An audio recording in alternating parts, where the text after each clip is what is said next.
Hello guys, my self Anshuman. और ये जो पर्टिकुलर वीडियो है ये क्लाइमेट चेंज के ऊपर है। और जो इन्वायरमेंट सीरीज से रिलेटेड मैं वीडियोस बना रहा था उसी का ये पार्ट है। और क्लाइमेट चेंज से रिलेटेड मैं दो वीडियो बनाऊंगा। ये जो पहला वीडियो है ये कंसेप्चुअल क्लैरिटी के लिए कि क्लाइमेट चेंज क्या होता है, ग्लोबल वार्मिंग क्या होता है, ग्रीन हाउस इफेक्ट क्या होता है, ग्लोबल वार्मिंग पोटेंशियल क्या होता है, क्लाइमेट फोर्सिंग क्या होता है। और जो पर्टिकुलर जो दूसरा और इसके इम्पैक्ट्स क्या होंगे क्लाइमेट चेंज के, क्या क्या इसके कॉजेज़ हैं, या फिर क्या क्या सोल्यूशन रिक्वायर्ड है, क्या क्या अल्टरनेटिव टेक्नोलॉजीज़ है, जैसे बायोचार का यूज़ करना या स्पेस मिरर्स या फिर स्ट्राटोस्फेरिक एरोसोल इंजेक्शन उसका यूज़ करना। तो वो सब सारी चीज़ें इस पर्टिकुलर वीडियो में डिस्कस करूँगा। और उसके अलावा सेकेंड वीडियो भी होगा क्लाइमेट चेंज के ऊपर। उसमें मैं डिस्कस करूँगा कि वर्ल्ड लेवल पे क्या क्या एक्शंस लिए गए हैं, from UNFCCC to Kyoto protocol to Paris deal to INDCs। और फिर इंडिया ने भी क्या क्या पर्टिकुलर एक्शन दिए हैं क्लाइमेट चेंज को टैकल करने के लिए। उसमें जो मेन प्रोग्राम है NAPCC उसको डिस्कस करूंगा। और फिर उसके अलावा इलेक्ट्रिक व्हीकल्स का जो प्रोग्राम है, रिन्यूएबल एनर्जी का जो इंडिया का प्रोग्राम है उसको डिस्कस करूंगा। तो क्लाइमेट चेंज के सेकेंड वीडियो में डिस्कस करूंगा। और इसके अलावा मेरा जो पर्टिकुलर वीडियोस बच रहा था, जो इन्वायरमेंट से रिलेटेड जो मैंने सीरीज चालू की थी, तो कुछ वीडियोस बच रहे हैं। 12 से 13 वीडियोस और मैं डालूंगा तो पूरा इन्वायरमेंट कंप्लीट हो जाएगा। तो मैं जून एंड तक, आज 13 जून हो रहा है, तो जून एंड तक 30 जून तक मैं इन्वायरमेंट से रिलेटेड जितनी वीडियोस बच रही हैं वो सारे मैं कंप्लीट कर दूंगा। उसके अलावा मैं इन्वायरमेंट का MCQ सीरीज भी स्टार्ट किया, तो वो बीच में ही रुक गया था, तो उसको भी मैं कंप्लीट कर दूंगा। मैंने आपसे वादा किया था कि 400 क्वेश्चन मैं कवर करूंगा। और टोटल 170 क्वेश्चन अभी तक मैंने डाले थे यूट्यूब पे, तो बाद बाकी जितने वो उसको भी मैं इस मंथ के एंड तक कवर कर दूंगा उस रिलेटेड। उसके अलावा मैं स्ट्रैटेजी रिलेटेड वीडियोस भी बना रहा था, तो जो कुछ भी बच रहे हैं, जैसे योजना कुरुक्षेत्र कैसे पढ़ना है, या फिर बजट इकोनॉमिक सर्वे में आपको क्या क्या करना चाहिए, आंसर राइटिंग कैसे करनी है, रिविजन कैसे करना है, तो ये सब एस्पेक्ट्स बच रहे थे, वो भी मैं जून एंड तक कवर कर दूंगा। और उसके अलावा स्टार्टिंग जुलाई से फिर मेन से रिलेटेड जो टॉपिक्स है उसको मैं डिस्कस करने की कोशिश करूंगा। तो आप या आंसर राइटिंग भी डिस्कस कर सकते हैं, कुछ मैं क्वेश्चंस पोस्ट कर सकता हूं, फिर आप उसको आंसर कीजिएगा और पर्टिकुलरली उस पर्टिकुलर क्वेश्चन को मैं वीडियो के थ्रू डिस्कस कर लूंगा। तो ये भी किया जा सकता है। तो आप आंसर राइटिंग की वीडियोस चाहते हैं, या फिर मेंस के ऑफ ट्रैक टॉपिक्स से रिलेटेड वीडियोस चाहते हैं, जैसे सोसाइटी हो गया, या गवर्नेंस हो गया, या साइंस एंड टेक्नोलॉजी हो गया, इथिक्स केस स्टडीज हो गया, तो कौन सी वीडियो चाहते हैं, तो आप मेरे को कमेंट सेक्शन में बता सकते हैं, कि ताकि मेरे को आइडिया लग जाए कि मैक्सिमम लोग क्या चाहते हैं, मेंस रिलेटेड टॉपिक्स की वीडियोस या फिर आंसर राइटिंग से रिलेटेड कुछ क्वेश्चंस और उसको कैसे अप्रोच कर सकते हैं एक आइडियल मैनर में, उस पर आप डिस्कशन चाहते हैं, या फिर दोनों चाहते हैं, या फिर मेंस के ऑफ ट्रैक टॉपिक्स में किस टॉपिक पे आप चाहते हैं कि मैं पहले वीडियो बनाऊं, तो आप मेरे को कमेंट सेक्शन में कमेंट कर सकते हैं, या फिर मेरे इंस्टाग्राम हैंडल पे आप मेरे को मैसेज भी कर सकते हैं। तो जो इन्वायरमेंट रिलेटेड जितने भी PDF है मैं अपने टेलीग्राम चैनल पे डाल देता हूँ, उसका जो लिंक है मैं डिस्क्रिप्शन बॉक्स में डाल दूंगा। और उसके अलावा मैं इंस्टाग्राम के स्टोरी पे डाल देता हूँ कि कौन से वीडियो किस टाइम पे आएगा। और उसके अलावा आप मेरे को वहाँ पे मैसेज भी कर सकते हैं अगर आपको कोई फर्दर क्यूरी अगर आपके पास है तो स्टार्ट करते हैं इस पर्टिकुलर टॉपिक को क्लाइमेट चेंज के ऊपर। This is about me. और सबसे पहले जो कॉमन टर्म्स है इनमें डिफरेंस क्या होता है ये समझ में आना चाहिए, कि ग्रीन हाउस इफेक्ट क्या है, ग्लोबल वार्मिंग क्या है, और क्लाइमेट चेंज क्या है। क्योंकि जनरली क्या होता है कि ये सारे टर्म्स अल्टरनेटिवली यूज होते हैं, और ऐसे आप अल्टरनेटिवली यूज कर रहे हो मेंस के आंसर राइटिंग में तो कोई प्रॉब्लम वाली बात नहीं है, लेकिन आपको टर्म्स क्लियर होने चाहिए। आपसे इंटरव्यू में पूछा जा सकता है कि green house effect, global warming और क्लाइमेट चेंज में क्या अंतर है। तो सबसे पहले देख लेते हैं कि ग्रीन हाउस इफेक्ट क्या होता है। तो एक ग्रीन हाउस होता है और वो ग्लास का बना होता है। उसमें होता क्या है कि सन से रेज आते हैं, और सन की जो रेज होती है वो शॉर्ट वेव्स होती है। शॉर्ट वेव्स की इसका मतलब हो गया कि उनका जो वेवलेंथ होता है वो छोटा होता है। अब आप Wien's displacement law of physics का एक कंसेप्ट है, वहां पे आता है कि lambda T is equal to constant, that is wavelength into temperature is equal to constant. अब सन का टेम्परेचर ज्यादा है तो वेवलेंथ कम होती है, इसलिए सन से शॉर्ट वेव्स निकलते हैं, शॉर्ट वेवलेंथ की वेव्स आती है।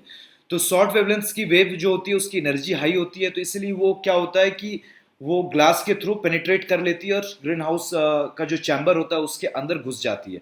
उसके बाद अर्थ उसको एब्जॉर्व करता है, फिर अर्थ रेडिएट करता है। अर्थ का चूंकि टेम्परेचर कम है इसलिए जो अर्थ जो रेडिएट करता है उसकी वेवलेंथ ज्यादा होती है, दे आर लॉन्ग वेव्स।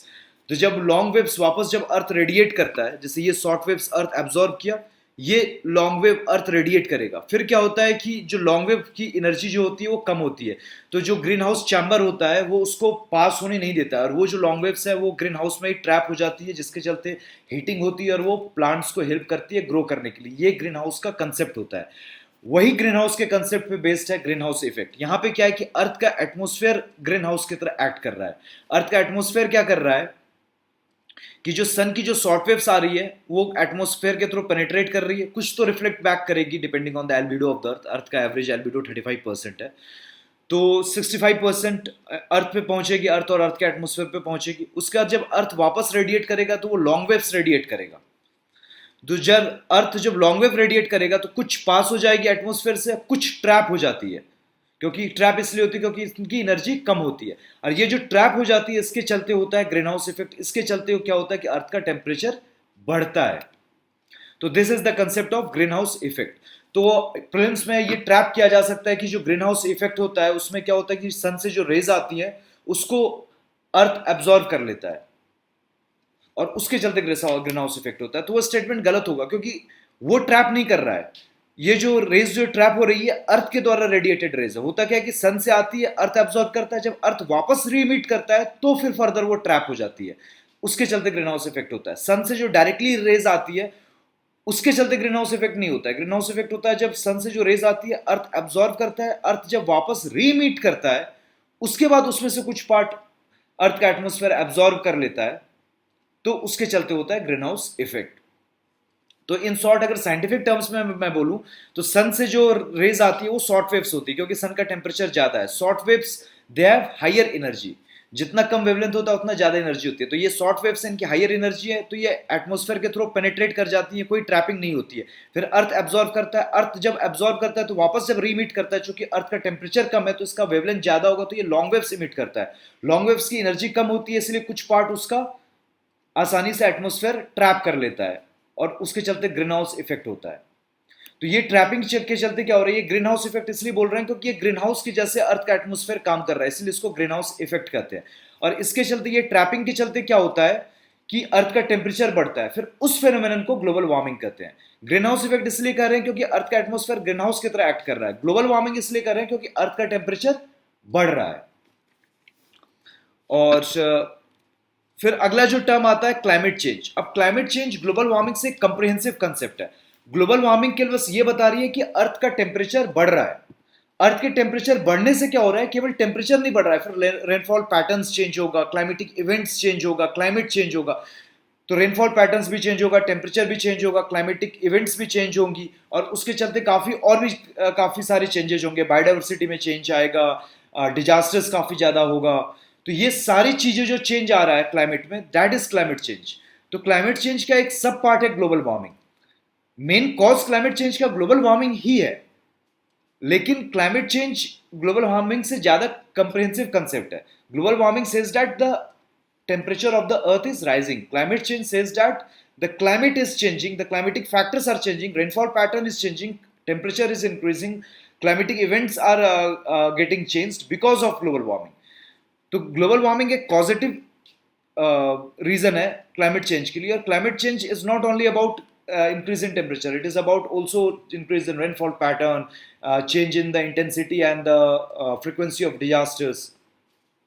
अब क्लाइमेट और वेदर में अंतर होता है। वेदर जो होता है वो टेम्पररी होता है, क्लाइमेट जो होता है that is average of the weather conditions. तो क्लाइमेट या क्लाइमेटिक कंडीशन जो मेजर करते हैं दैट हम वो मेजर करते हैं over a time period of 20 to 30 years. तो जब हम 20 to 30 ईयर्स का जो क्लाइमेट एक रीजन का देख रहे हैं, आफ्टर 100 ईयर्स वो चेंज हो जा रहा है, तब हम कहेंगे कि क्लाइमेट चेंज हो रहा है। तो आप तीनों टर्म्स के बीच में डिफरेंस आसानी से समझ चुके होंगे। तो ग्लोबल वार्मिंग काफी इजी है। तो ग्रीन हाउस इफेक्ट के बारे में और थोड़ा सा देख लेते हैं और डिटेल में देख लेंगे, फिर उसके बाद क्लाइमेट चेंज को तो डिटेल में देखना ही है। और ऐसे इंटरचेंज करके आप टर्म यूज कर सकते हैं, लेकिन जब आपसे पूछा जाए, लेट्स से इंटरव्यू में पूछ लिया जाता है कि ग्लोबल वार्मिंग में क्लाइमेट चेंज में क्या डिफरेंस है, तो you should be knowing that. तो ये मैंने ग्रीन हाउस इफेक्ट का क्या फंडा होता है ये मैंने आपको बता दिया। अब ऐसा नहीं है कि जो एटमोस्फेयर जो यहाँ पे ट्रैप कर रहा था, तो एटमॉस्फेयर में काफी सारे गैसेस होते हैं। सारे के सारे गैसेस ये काम नहीं करते हैं, कुछ गैसेस ही करते हैं। जैसे अर्थ के एटमॉस्फेयर में नाइट्रोजन प्रेजेंट है, ऑक्सीजन प्रेजेंट है, वो ये काम नहीं करता है ट्रैपिंग का। ये जो काम करता है ग्रीन हाउस गैसेस करते हैं, और ग्रीन हाउस गैसेस का जो लिस्ट है मैंने यहाँ पे डाल दिया है। वाटर वेपर है, मीथेन है, नाइट्रस ऑक्साइड है, फ्लोरिनेटेड गैसेस है, HFCs, PFCs, SF6, CO2 है, सल्फर डाइऑक्साइड है, ब्लैक कार्बन है, ब्राउन कार्बन है। ब्लैक कार्बन और ब्राउन कार्बन जो है ग्रीन हाउस इफेक्ट शो करता है, लेकिन ये चूंकि गैसेस नहीं है, मैं यहाँ पे क्लियर कर देता हूँ, ये गैसेस नहीं है, लेकिन हाँ ग्रीन हाउस इफेक्ट ये दोनों भी शो करते हैं। ब्लैक कार्बन सूट पार्टिकल होता है, ब्राउन कार्बन सॉलिड मैटर होता है, लेकिन वो सूट पार्टिकल नहीं होता है। सल्फर डाइऑक्साइड, कार्बन डाइऑक्साइड, ये सभी ग्रीन हाउस गैसेस है। फ्लोरिनेटेड गैसेस ये तीन भी ग्रीन हाउस गैसेस है। ओजोन भी इवन ग्रीन हाउस गैस है। ओजोन स्ट्रेटोस्फेयर में तो मेनली पाया जाता है, और ट्रोपोस्फेयर में भी कुछ हद तक पाया जाता है। ओजोन एक सेकेंडरी पॉल्यूटेंट है भी है। नाइट्रस ऑक्साइड भी ग्रीन हाउस गैस है, मीथेन भी ग्रीन हाउस गैस है, और वाटर वेपर भी ग्रीन हाउस गैस है। अब वाटर वेपर डायरेक्टली ट्रैप नहीं करता है अर्थ के रेडिएटेड रेज को, लेकिन होता क्या है कि वाटर वेपर का कंसेंट्रेशन एटमॉस्फेयर में चेंज होते रहता है, जिसके चलते बाद बाकी का भी कंसेंट्रेशन चेंज होगा। और जैसे अगर वाटर वेपर का कंसेंट्रेशन चेंज हो रहा है तो डेफिनेटली मीथेन का भी कंसेंट्रेशन एटमॉस्फेयर में चेंज होगा। तो मीथेन का कंसेंट्रेशन एटमॉस्फेयर में चेंज हो रहा है, तो उसके चलते भी ग्रीन हाउस इफेक्ट में कुछ चेंज आएगा। इसलिए वाटर वेपर एक ग्रीन हाउस गैस है। वाटर वेपर डायरेक्टली ट्रैप नहीं करता है, ये फीडबैक मैकेनिज्म के थ्रू एक ग्रीन हाउस गैस बन जाता है, क्योंकि वाटर वेपर का concentration time to time, region to region, season to season vary करते रहता है, जिसके चलते बाद बाकी ग्रीन हाउस गैस का कंसेंट्रेशन चेंज होगा, और ग्रीन हाउस इफेक्ट जो ये सारे गैस शो करेंगे उसमें चेंज आएगा। इसीलिए एक ग्रीन हाउस गैस है। ये फीडबैक मैकेनिज्म के थ्रू एक ग्रीन हाउस गैस है, डायरेक्टली ये ट्रैप नहीं करता है। मीथेन डायरेक्टली ट्रैप करता है अर्थ के रेडिएटेड रेज को। नाइट्रस ऑक्साइड भी डायरेक्टली ट्रैप करता है, फ्लोरिनेटेड गैसेस भी, CO2 भी, सल्फर डाइऑक्साइड भी। ब्लैक कार्बन चूंकि गैस नहीं है, लेकिन हाँ ग्रीन हाउस इफेक्ट शो करता है, ये भी ग्रीन हाउस इफेक्ट शो करता है। अब क्या है कि क्योटो प्रोटोकॉल एक प्रोटोकॉल है, उसके तहत सारे ग्रीन हाउस गैस कवर नहीं होते, उसके तहत केवल 6 ग्रीन हाउस गैस कवर होते हैं। CO2 है, मीथेन है, नाइट्रस ऑक्साइड है, सल्फर का ऑक्साइड्स है, एक SF6 है, और एक पर्टिकुलर गैस है। टोटल 6 गैसेस है। यहाँ पे मेरे को एक याद नहीं आ रहा है, आप देख सकते हैं। और ऐसे भी जो नेक्स्ट वीडियो में क्लाइमेट चेंज से रिलेटेड बनाऊंगा उसमें क्योटो प्रोटोकॉल को मैं डिटेल में डिस्कस करूंगा, तो डेफिनेटली आपको पता चल ही जाएगा। और उसके अलावा एक कंसेप्ट होता है ग्लोबल वार्मिंग पोटेंशियल का। अब क्या है कि अगर मेरे पास 1 kg ऑफ CO2 है, या फिर 1 लीटर ऑफ CO2 है, और मेरे पास 1 लीटर ऑफ मीथेन है, तो दोनों क्या same amount of green house effect show करेगा? नहीं, सब दोनों अलग अलग शो करेगा। तो अगर मेरे पास 1 लीटर ऑफ CO2 है, तो अगर लेट से वो 1 अमाउंट ऑफ हीटिंग कर रहा है, तो CH4 भी मेरे पास 1 लीटर है, तो वो 23 अमाउंट ऑफ हीटिंग करेगा। नाइट्रस ऑक्साइड उससे भी ज्यादा करेगा, HFC उससे भी ज्यादा करेगा, और SF6 सल्फर हेक्साफ्लोराइड उससे भी ज्यादा करेगा। तो जो जितना ज्यादा करेगा पर यूनिट अमाउंट, उसका ग्लोबल वार्मिंग पोटेंशियल उतना ज्यादा होगा। जैसे लेट से अगर एटमॉस्फेयर में CO2 और SF6 दोनों बराबर हो जाए, तो जो ग्लोबल वार्मिंग होगा SF6 के चलते ज्यादा होगा। लेकिन आप ये पूछ रहे होंगे बेसिकली कि CO2 को हम बार बार क्यों बोलते हैं जब ग्रीन हाउस इफेक्ट की बात होती है? मीथेन का ग्लोबल वार्मिंग पोटेंशियल काफी ज्यादा है, लेकिन मीथेन का अमाउंट एटमॉस्फेयर में काफी कम है, बहुत कम है। CO2 का काफी ज्यादा है एज कंपेयर टू मीथेन। तो CO2 का भले ग्लोबल वार्मिंग पोटेंशियल काफी कम है, लेकिन अमाउंट ही इतना ज्यादा है, जिसके चलते ग्लोबल वार्मिंग CO2 की सबसे ज्यादा होती है। आई होप कि आपको वो कंसेप्ट समझ में आ गया होगा कि ग्लोबल वार्मिंग पोटेंशियल हुआ कि आपके पास यूनिट अमाउंट ऑफ गैसेस है, तो उस यूनिट अमाउंट ऑफ गैसेस के चलते कितना ग्लोबल वार्मिंग होगा। अगर CO2 की 1 अमाउंट हो रही है, तो CH4 की 23 अमाउंट होगी। तो दोनों का अमाउंट बराबर है in terms of volume of the gas. तो ग्लोबल वार्मिंग CH4 का 23 टाइम्स ज्यादा होगा as compare to bye CO2। लेकिन होता क्या है कि CO2 के चलते टोटल ग्लोबल वार्मिंग सबसे ज्यादा इसलिए होती है क्योंकि इसका अमाउंट ही इतना ज्यादा है। CO2 का कंसेंट्रेशन जो है वो 400 ppm क्रॉस कर चुका है।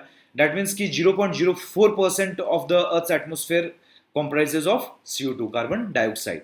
अब ये IPCC का 3rd असेसमेंट रिपोर्ट का ये डेटा था, और इनफैक्ट अब ये डेटा भी ज्यादा वेरी करने वाला नहीं है। आपको पता होनी चाहिए कि असेसमेंट रिपोर्ट कौन पब्लिश करता है? IPCC। ये UPSC का एक डायरेक्टली सिंगल लाइनर क्वेश्चन भी हो सकता है। अब हम क्लाइमेट चेंज के बारे में देख लेते हैं। ग्रीन हाउस इफेक्ट का जो कंसेप्ट था उसको मैंने कंप्रेहेंसिव वे में डिस्कस कर लिया।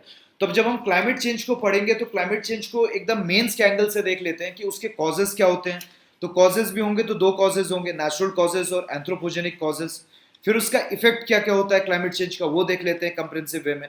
फिर क्लाइमेट चेंज जब हो रहा है तो हमको कुछ ना कुछ इस प्रॉब्लम को सॉल्व करने के लिए कुछ मेजर्स लेने होंगे, कुछ एडेप्टेशन मेजर्स लेने होंगे, कुछ मिटिगेशन मेजर्स लेने होंगे। तो वो क्या है? क्या क्या अल्टरनेटिव टेक्नोलॉजी को यूज किया जा सकता है क्लाइमेट चेंज को टैकल करने के लिए, वो देख लेंगे। और एंड में मेन प्रीलिम्स से रिलेटेड कुछ कुछ इंपॉर्टेंट टर्म्स हैं जो यूपीएससी पूछ सकती है, तो उसको देख लेंगे। तो सबसे पहले कॉजेस के बारे में देख लेते हैं कि क्लाइमेट चेंज होता क्यों है।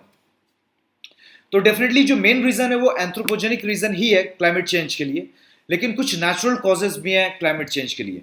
जैसे आपको पता होगा कि जब आप हिस्ट्री पढ़ रहे होगे ज्योग्राफी के फर्स्ट चैप्टर में, तो आपको पता चला होगा काफी सारे ग्लेशियल साइकिल्स हो चुके हैं, काफी बार आइस एज आ चुका है। तो ये ग्लेशियल साइकिल्स की वजह से भी क्लाइमेट चेंज होता है।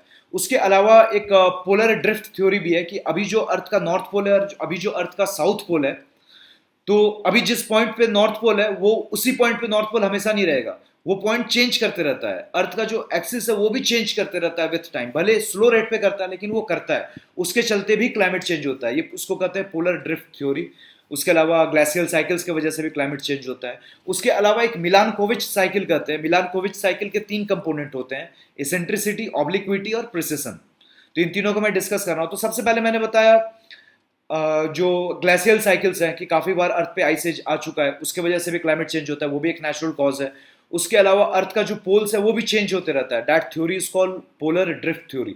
उसके वजह से भी क्लाइमेट चेंज होता है। एक आप सन में एक सन स्पॉट साइकिल होती है, हर 11 साल में सन स्पॉट्स की जो इंटेंसिटी होती है वो चेंज होती रहती है, उसके वजह से भी क्लाइमेट चेंज होता है। That is also a natural cause of climate change on earth. उसके अलावा एक मिलानकोविच साइकिल होती है। Milankovitch cycle is also natural cause for climate change on earth. तो आप उसमें 3 कंपोनेंट होते हैं, एसेंट्रिसिटी, ऑब्लिक्विटी और प्रिसिशन। ये तीनों टर्म्स को देख लेते हैं। सबसे पहले देख लेते हैं एसेंट्रिसिटी। तो अर्थ का जो ऑर्बिट है अराउंड द सन, तो वो सर्कुलर भी हो सकता है, वो एक ओवल शेप में भी, इलिप्स के फॉर्म में भी हो सकता है। तो ये जो मेजरमेंट है कि वो सर्कुलर शेप है कि इलिप्टिकल शेप है, तो उसको कहते हैं एसेंट्रिसिटी। तो अर्थ के ऑर्बिट का शेप भी चेंज होता है, भले स्लो रेट में होता है लेकिन वो चेंज होता है। वो चेंज की वजह से भी अर्थ पे क्लाइमेट चेंज होता है, उसको कहते हैं eccentricity. Change in eccentricity also leads to climate change on earth. एक होता है ऑब्लिक्विटी। आपको पता होगा कि अर्थ का जो एक्सिस है that is tilted at an angle of 23.5 degree. तो वो जो एंगल है 23.5 डिग्री वो भी चेंज होता है विद टाइम। तो जब वो चेंज होता है तो उसको हम कहते हैं obliquity. Change in the angle of the axis of the earth is known as obliquity. उसके अलावा अर्थ का प्रेसेशन भी होता है। प्रेसेशन का एग्जांपल मैं अगर आपको बताऊं कि जैसे कोई बॉडी है किसी एक्सिस के अबाउट रोटेट करती है, और जिस एक्सिस के अबाउट रोटेट कर रही है वो एक्सिस भी नाच रहा है, रोटेट कर रहा है। जिसका आपने अगर टॉप देखा होगा लट्टू जो बच्चे घुमाते हैं, तो उसमें क्या होता है कि लट्टू एक एक्सिस के चारों तरफ घूम रहा होता है और वो एक्सिस भी ऐसे ऐसे नाचता है। तो अर्थ भी वही काम करती है लेकिन स्लो रेट पे करती है, तो उस चीज को प्रेसिशन कहते हैं, और प्रेसिशन के चलते भी क्लाइमेट चेंज होता है। तो भले यूपीएससी आपसे ये नहीं पूछे कि नेचुरल कॉज क्या होता है क्लाइमेट चेंज का, या पूछ भी सकती है, या फिर अगर ये पूछा जा रहा है कि क्लाइमेट चेंज किन किन फैक्टर्स की वजह से होता है, तो नेचुरल कॉज और एंथ्रोपोजेनिक कॉज में आप उसको दोनों लिखोगे तो डेफिनेटली आपका कंटेंट भी होगा और स्ट्रक्चर्ड वे में आपका आंसर भी होगा। और एंथ्रोपोजेनिक कॉजेज है वो हर किसी को पता है, वही एग्रीकल्चर में नाइट्रस ऑक्साइड निकलेंगे, इंडस्ट्रीज से CO2 SO2 निकलेगा, पावर प्लांट से फॉसिल फ्यूल्स के बर्निंग के चलते CO2 निकलेगा, ट्रांसपोर्टेशन के चलते भी फॉसिल फ्यूल के बर्निंग के चलते CO2 निकलेगा। ये हर किसी को पता है, हर कोई लिखेगा। नेचुरल कॉज अगर आप लिखेंगे तो आपका वो कंटेंट बूस्ट होगा और साथ में एक स्ट्रक्चर्ड आंसर हो जाएगा कि हाँ इस नेचुरल कॉज और एंथ्रोपोजेनिक कॉज दोनों को कवर किया। तो नेचुरल कॉज में क्या क्या आ गए, ग्लेशियल साइकिल्स आ गया, पोलर ड्रिफ्ट थ्योरी आ गया, सन स्पॉट साइकिल आ गया, और मिलानकोविच साइकिल आ गया। और मिलानकोविच साइकिल का 3 पार्ट है, एसेंट्रिसिटी, ऑब्लिक्विटी और प्रेसिशन। तो ये नेचुरल कॉजेज हैं क्लाइमेट चेंज के लिए। तो आप नोट डाउन कर सकते हैं। First was glacial cycle, second was polar drift theory, third was Milankovitch cycle जिसमें 3 कंपोनेंट आ गए, और एक है सन स्पॉट साइकिल। इसके बारे में थोड़ा सा आप विकिपीडिया पे भी पढ़ सकते हैं बेसिकली, लेकिन अब मैंने इसको डिटेल में इसलिए नहीं कवर किया क्योंकि शायद यूपीएससी यहाँ पे इतना डिटेल में घुस के पूछेगी नहीं, लेकिन आपको पता होना चाहिए। और ऐसे भी आपको इन्वायरमेंट से रिलेटेड या क्लाइमेट चेंज से रिलेटेड एक ऐसे आ सकता है। तो मैंने आपको ऐसे के जब मैंने स्ट्रेटेजी वीडियो में बताया था कि 7 टॉपिक है, health, education, women empowerment, environment, technology, agriculture और फेडरलिज्म, ये सातों पे आपका ऐसे तैयार होना चाहिए। इनमें से एक ना एक ऐसे जीएस के ऐसे से रिलेटेड फंस जाता है। भले आपको सब कुछ नहीं करना, कोई make in India, skill India पे ऐसे नहीं आने वाला है, आ भी गया तो ऐसे भी आप लिख ही लोगे, लेकिन ये 7 अगर आप देखोगे, ये 7 अगर टॉपिक आपने अच्छे से कर लिया, एक ना एक ऐसे आपका हर साल फंसेगा फ्रॉम 2016 टू 2019। इवन 2018 का जो पहला ऐसे था that was alternative technology to tackle या कॉम्बैट क्लाइमेट चेंज। तो डेफिनेटली अगर आपने क्लाइमेट चेंज को डिटेल में किया होगा इस एक एंगल से तो काफ़ी हेल्प मिलती है। तो उसमें आप एक पैराग्राफ में 3 या 4 लाइन के पैराग्राफ में आप natural causes of climate change भी अगर बता देंगे तो एग्जामिनर को लगेगा कि आपको डिटेल में क्लाइमेट चेंज के बारे में पता है। दो ऐसे क्लाइमेट चेंज पे नहीं था, लेकिन हाँ 1 से 2 पन्ने तो आपको क्लाइमेट चेंज और उसके इफेक्ट्स के बारे में तो लिखना ही होगा। अब एंथ्रोपोजेनिक कॉजेज जो है तो अब इसमें ज़्यादा इलेबोरेट करने का सेंस नहीं बनता है। एग्रीकल्चर में क्या है कि यूरिया फर्टिलाइजर का काफ़ी ज़्यादा यूज़ होता है, तो आपको नाइट्रोजन साइकिल में पता होगा कि नाइट्रस ऑक्साइड रिलीज होता है एटमॉस्फेयर में, और नाइट्रस ऑक्साइड एक ग्रीन हाउस गैस है। उसके अलावा इंडस्ट्रीज, पावर प्लांट्स और ट्रांसपोर्टेशन में फॉसिल फ्यूल्स की बर्निंग होती है, जिसके चलते CO2, SO2, नाइट्रस ऑक्साइड्स वगैरह निकलते हैं। अब देख लेते हैं तो ये सारे कॉजेज है क्लाइमेट चेंज के। अब क्लाइमेट चेंज हो रहा है, 2-3 फैक्ट्स आपको पता होने चाहिए कि अगर लेट से एटमॉस्फेयर में CO2 नहीं होता तो अर्थ का एवरेज टेम्परेचर -19 डिग्री सेल्सियस होता। अभी अर्थ का जो एवरेज टेम्परेचर है डेट इज 15 डिग्री सेल्सियस। तो टोटल 34 डिग्री सेल्सियस का चेंज आ जाएगा कि अगर जितना CO2 है वो उतना नहीं रहता। तो डेफिनेटली CO2 का होना काफी इंपॉर्टेंट है अर्थ पे ह्यूमन बींग्स को सर्वाइव करने के लिए। लेकिन जो इंक्रीज हो रहा है CO2 की कंसेंट्रेशन में, तो उसके चलते क्या हो रहा है कि अब टेम्परेचर बियॉन्ड एम्बियंट रेंज जा रहा है, वो प्रॉब्लमेटिक है। और प्री इंडस्ट्रियल लेवल से अभी तक टोटल 1.2 डिग्री सेल्सियस टेम्परेचर बढ़ चुका है। अगर आप पेरिस क्लाइमेट टॉक्स को अगर डिटेल में आपने देखा होगा तो उसमें टारगेट रखा गया है कि 2 डिग्री सेल्सियस तक ही बढ़ाना है टेम्परेचर अर्थ का from the pre industrial level. और अगर हो सके तो 1.5 डिग्री सेल्सियस भी कर सकते हैं। तो ऑलरेडी 1.2 डिग्री सेल्सियस बढ़ चुका है। तो अब हमारे पास अगर 2 डिग्री सेल्सियस का टारगेट भी अगर मीट करना है कि उतना तक इंक्रीज कराना है, तो हमारे पास जो अब स्कोप है कि अब बचे जो 80 साल है उसमें जो इंक्रीज होना चाहिए वो केवल 0.8 डिग्री सेल्सियस का होना चाहिए, जो लग नहीं रहा है। तो अब ये देख लेते हैं कि इम्पैक्ट क्या क्या होता है क्लाइमेट चेंज का, क्या क्या डिजास्टर्स इम्पैक्ट होता है। तो सबसे पहले राइज इन सी लेवल होगा। क्यों? क्योंकि अंटार्कटिका, आर्टिक रीजन का जो आइस है वो मेल्ट करेगा। तो अभी तक लास्ट सेंचुरी में from 1901 to 2000 there was sea level rise of 19 centimetre in the last century. ये IPCC एयर 4 का डेटा है। अब इसमें दो चीजें मैं क्लियर कर देता हूं। एक, IPCC असेसमेंट रिपोर्ट पब्लिश करता है, और लेटेस्ट शायद 5th अभी तक आया है कि नहीं आया मैंने चेक नहीं किया, आप चेक कर सकते हैं। 4th रिलीज हो चुका था। तो IPCC AR4 या यूपीसी आपसे प्रीलिम्स में ही पूछ सकता है कि असेसमेंट रिपोर्ट कौन सा ऑर्गेनाइजेशन पब्लिश करता है, तो आंसर विल बी IPCC। या मेंस में जब आप एनवायरमेंट का आप आंसर लिख रहे हैं तो 2 सवाल आता है एनवायरमेंट का, एक कुछ ना कुछ रिलेटेड होगा क्लाइमेट चेंज या पॉल्यूशन से। तो वहां पे अगर IPCC आप कोट करते हो, जैसे मैंने यहाँ पे कोट किया, तो उसका आपको नंबर मिलेगा। आप 2 डेटा भी कोट कर देते हो, एक IPCC AR4 और एक कुछ भी SDG कोट कर देते हो, तो इतने में ही आपको 1 नंबर का एडवांटेज तो मिल ही जाएगा। इतना इफेक्ट पड़ता है कि आप कोई अगर स्टडी को कोट करते हो, कोई एग्जाम्पल या फिर किसी रिपोर्ट को कोट करते हो, तो आप इसको मेंस में भी यह काम करना ही है। गांठ बांध लीजिए कि इन्वायरमेंट से रिलेटेड 2 सवाल आएगा, एक तो क्लाइमेट चेंज से कुछ हद तक रिलेटेड होगा, उसमें आप IPCC AR4 कोट करना ही करना है। आपका ऐसे ही आधा नंबर बढ़ जाएगा, जो काम की चीज मैं आपको बता रहा हूँ। तो सी लेवल राइज हो रहा है इस क्लाइमेट चेंज की वजह से।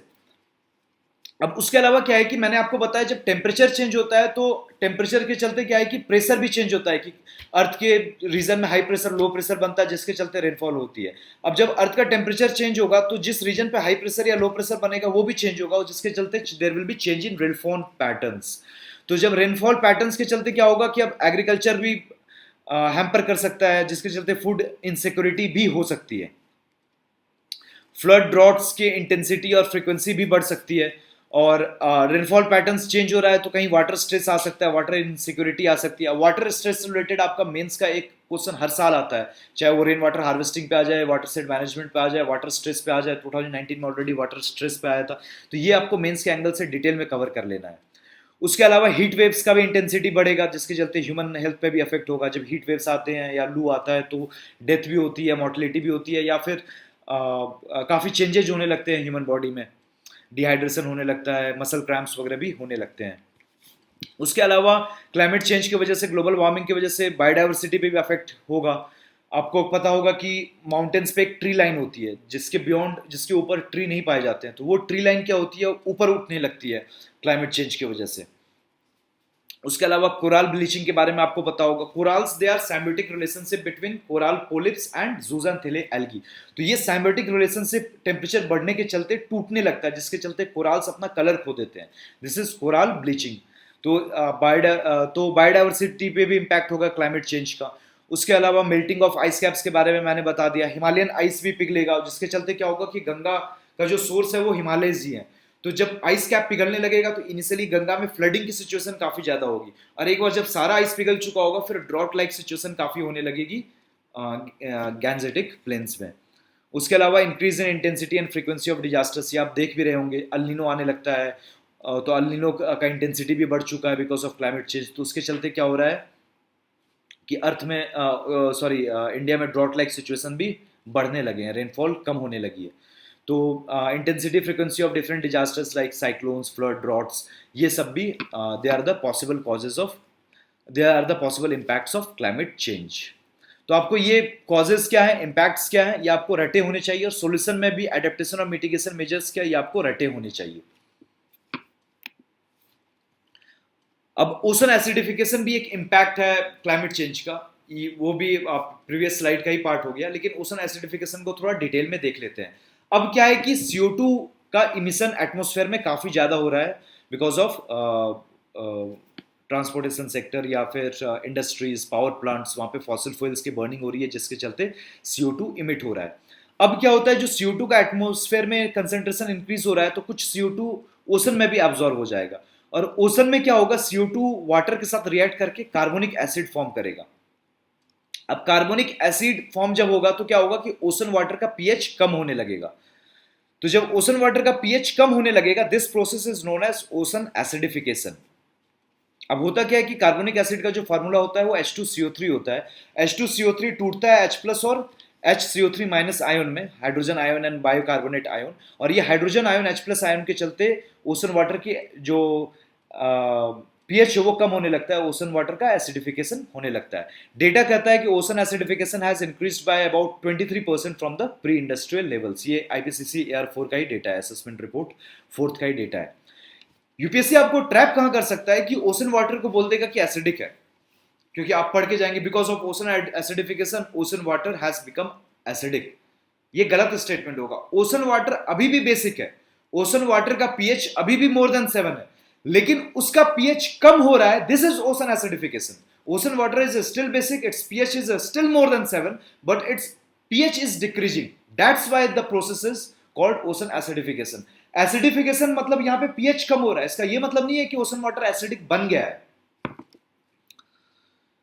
अब CO2 का इमिशन देख लेते हो, कौन कंट्रीज कितना करता है, सबसे ज्यादा कौन करता है। तो कंट्री वाइज अगर देखेंगे, सबसे ज्यादा चाइना करता है। यहां पे भी यूपीएससी आपको ट्रैप कर सकता है, यूपीएससी आपको बोल देगा कि यूएसए सबसे ज्यादा करता है। चाइना इवन यूएसए का डबल करता है, तो ये चीज आपको पता होनी चाहिए।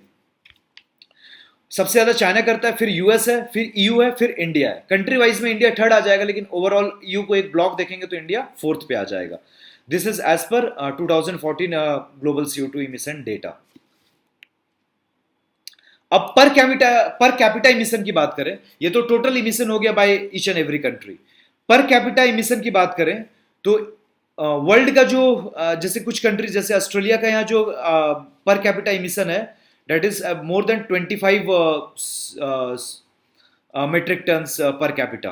अब यहाँ पे CO2 इक्विवेलेंट ही लेते हैं, और यूएस का अगर देखेंगे इट इज अबाउट 20, चाइना का अगर देखेंगे इट इज अबाउट 10, इंडिया का देखेंगे इट इज अबाउट 3 to 4, और वर्ल्ड का एवरेज है 6 to 7। तो वर्ल्ड का जो एवरेज पर कैपिटा इमिशन है उससे कम है इंडिया का पर कैपिटा इमिशन। इंडिया का पर कैपिटा इमिशन काफी कम है, even lower than the world average. अब देख लेते हैं कि अब क्लाइमेट चेंज हो रहा है, इसके डिजास्टर्स इंपैक्ट्स हो रहे हैं, तो इसको अब इस बला को सॉल्व करने के लिए क्या क्या मेजर्स लिए जा सकते हैं। तो दो तरह के मेजर्स लिए जा सकते हैं, एक होता है एडेप्टेशन मेजर्स, एक होता है मिटिगेशन मेजर्स। मिटिगेशन का मतलब हुआ कि क्या ऐसा करें कि क्लाइमेट चेंज हो ही ना, टेम्परेचर जो अर्थ का बढ़ रहा है वो बढ़े ही ना। एडेप्टेशन मेजर्स होता है कि हम मान लिया कि क्लाइमेट चेंज होगा, अब हमको अडेप्ट कैसे करना है। तो दोनों में डिफरेंस है, और जब भी आपसे पूछा जा रहा है कि क्लाइमेट चेंज से रिलेटेड क्या क्या सोल्यूशन हो सकता है, तो आप आंसर जब आप मेंस में कर रहे हैं तो आपको कैटेगराइज करना है दो पार्ट में, एडेप्टेशन मेजर्स और मिटिगेशन मेजर्स। अब एडेप्टेशन मेजर्स के बारे में देख लेते हैं कि मान लेंगे कि क्लाइमेट चेंज तो होना ही होना है, तो फिर क्या किया जा सकता है। अब क्लाइमेट चेंज होना है तो ड्रॉट्स की इंटेंसिटी और फ्रिक्वेंसी बढ़ेगी, तो हम ऐसा कर सकते हैं कि जो ड्रॉट रेसिस्टेंट GM क्रॉप्स हैं उनको डेवलप कर सकते हैं। तो ये एक एडेप्टेशन मेजर हो सकता है कि ताकि फूड इनसिक्योरिटी की प्रॉब्लम ना हो। राइज इन सी लेवल होगा। तो राइज इन सी लेवल में आपको मैं जैसे मैंने बताया था कि ऑलरेडी 19 सेंटीमीटर का राइज हो चुका है in sea level in the last century. और आपको भले लग रहा हो कि 19 सेंटीमीटर काफी कम है, वही 19 सेंटीमीटर अगर 1 मीटर हो जाएगा ना तो आधा बांग्लादेश डूब जाएगा। सी लेवल का राइज जितना हुआ है वो कम नहीं हुआ है। डेटा से आपको 19 सेंटीमीटर लग रहा होगा काफी कम है, लेकिन 1 से 2 मीटर भी अगर सी लेवल राइज होता है तो आधा बांग्लादेश डूब जाएगा, इंडिया का कोलकाता शहर डूब जाएगा और मुंबई शहर भी डूब जाएगा, चेन्नई भी। 3 मेट्रोज तो ऑलरेडी कोस्ट लाइन पे है। तो ये इतना डिजास्टर्स है। लेकिन हाँ, वो 2 मीटर होने में भी जिस रेट पे हो रहा है तो 400 से 500 साल लगेंगे। अब तो उसको रोकने के लिए क्या है कि मैंग्रोव्स और सी वाल्स का यूज किया जा सकता है, तो ये भी एक एडेप्टेशन मेजर्स है। अब रेनफॉल कम होगी तो क्लाउड सीडिंग किया जा सकता है, और ड्रॉट प्रोन और फ्लड प्रोन एरियाज को लिंक किया जा सकता है थ्रू रिवर इंटरलिंकिंग। कुछ एग्जांपल है जैसे केन बेतवा लिंक प्रोजेक्ट था, जहां पे केन रिवर से बेतवा रिवर में पानी पहुंचाया जाएगा।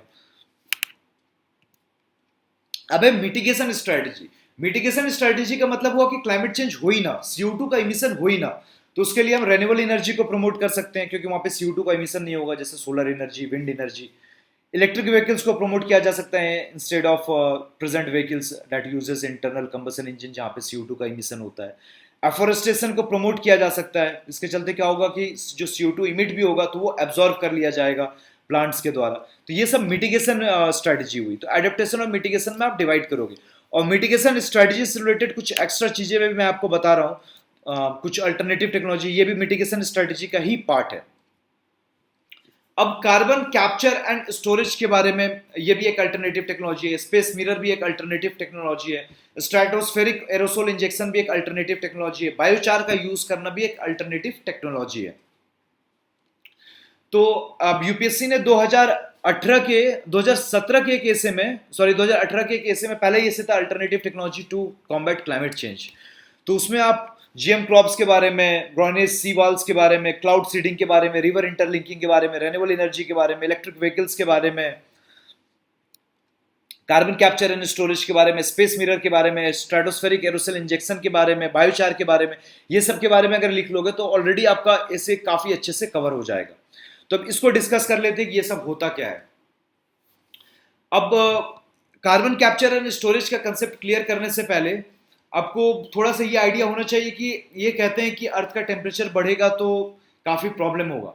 तो अभी तक कुछ खास प्रॉब्लम हुई नहीं है। दिक्कत की बात क्या है कि अंटार्कटिका में या फिर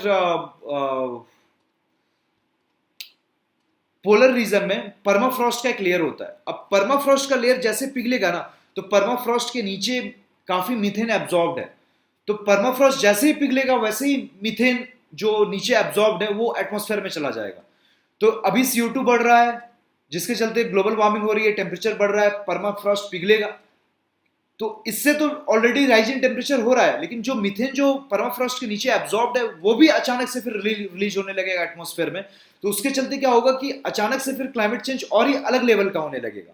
और उसके अलावा क्या है कि ओशन वाटर का भी टेम्परेचर पिघलेगा, सॉरी ओशन वाटर का भी टेम्परेचर बढ़ेगा। अब क्या है कि कुछ कैल्शियम कार्बोनेट रॉक्स पाए जाते हैं CaCO3, तो वो डिसइंटीग्रेट होके कैल्शियम ऑक्साइड और CO2 में कन्वर्ट हो जाएंगे, जिसके चलते क्या होगा कि फर्दर CO2 का कंसेंट्रेशन बढ़ने लगेगा। तो ये प्रॉब्लम वाली बात होने लगेगी।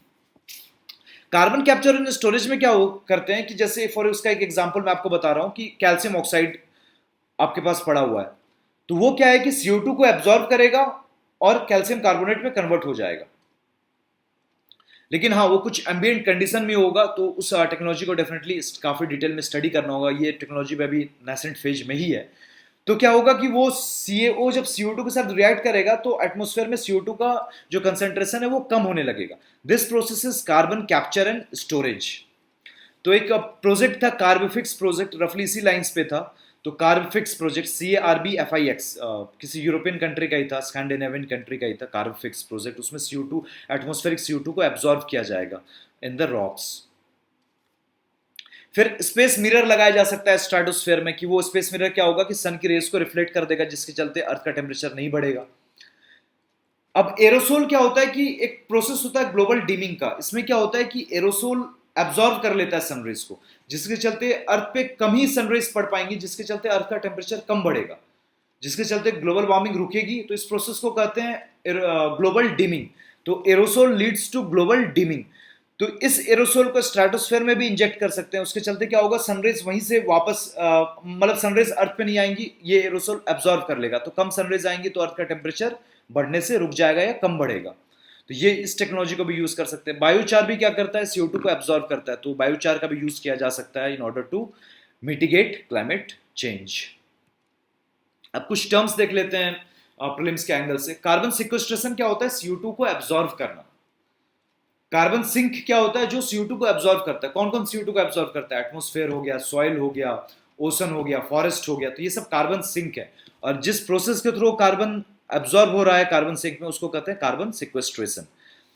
कार्बन क्रेडिट क्या होता है कि लेट से एक इंडस्ट्री के ऊपर भी टारगेट है कि आप 1000 यूनिट्स ऑफ CO2 से ज्यादा इमिट नहीं कर सकते, दूसरे इंडस्ट्री के पास भी उतना ही टारगेट है कि आप 1000 यूनिट्स ऑफ CO2 से ज्यादा इमिट नहीं कर सकते। एक ने 900 इमिट कर दिया, एक ने 1100 इमिट कर दिया। तो जिसने ज्यादा इमिट कर दिया वो क्या है कि कार्बन क्रेडिट दे देगा कम वाले को, सॉरी कम वाला क्या करेगा, ज्यादा वाले को कार्बन क्रेडिट दे देगा, और ज्यादा वाला वो कार्बन क्रेडिट खरीदने के लिए जिसने कम इमिट किया उसको पैसे भुगतान कर देगा, जो भी मार्केट रेट चल रहा होगा कार्बन क्रेडिट्स के लिए। तो जो जिसने 900 यूनिट ही इमिट किया है, उसने कम किया है, तो उसको कुछ मॉनेटरी इंसेंटिव चाहिए, तो जो ज्यादा किया है वो मॉनेटरी इंसेंटिव दे देगा, और ज्यादा वाले को कार्बन क्रेडिट्स मिल जाएगा। कि मतलब आप क्या है कि ज्यादा इमिट कर दिए हैं, तो आप एक तरह से कार्बन क्रेडिट में ले लिए हैं, तो आपको पैसा वापस करना होगा किसको, तो जिसने कम इमिट किया है। This is the concept of carbon credits. तो ये क्योटो प्रोटोकॉल के तहत ट्रेड होता था। अब पेरिस क्लाइमेट टॉक्स में भी इसका कंसेप्ट है, आर्टिकल 6 अगर आपको पता होगा, पेरिस क्लाइमेट टॉक जो रिसेंट में जो कॉप हुआ था मैड्रिड में, तो उसमें कार्बन क्रेडिट्स के बारे में बात की जा रही थी कि उसको पेरिस डील के तहत कार्बन क्रेडिट्स को कैसे लाया जाएगा, लेकिन वो टॉक सक्सेसफुल नहीं हुआ था। तो article 6 of Paris climate talks is also related to carbon credits, और ये क्योटो प्रोटोकॉल के तहत तो कवर हुआ ही था। उसके अलावा कार्बन टैक्स से क्या, अगर CO2 इमिट किया जाता है तो उसके ऊपर अगर गवर्नमेंट टैक्स लगाती है, that is called as carbon tax. Carbon fertilisation क्या होता है कि फोटोसिंथेसिस के प्रोसेस में CO2 रिक्वायर्ड होता है।